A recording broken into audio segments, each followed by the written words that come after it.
వీళ్ళకి తెలియక బోట్లు పాకిస్తాన్ సరిహద్దుల్లోకి పోయిందని పాకిస్తాన్ నేవీ వాళ్ళు వచ్చి అరెస్ట్ చేస్తే ఈ రాష్ట్ర ప్రభుత్వం కనీసం పట్టించుకుందా అని అడుగుతా ఉన్నాను ఈ మత్స్యకార సోదరుల గురించి.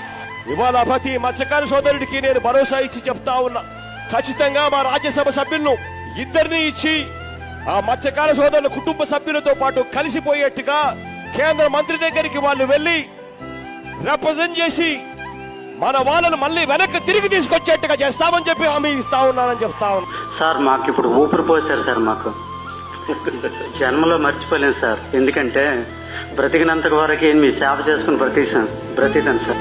మాకు ప్రాణం పోసారు సార్.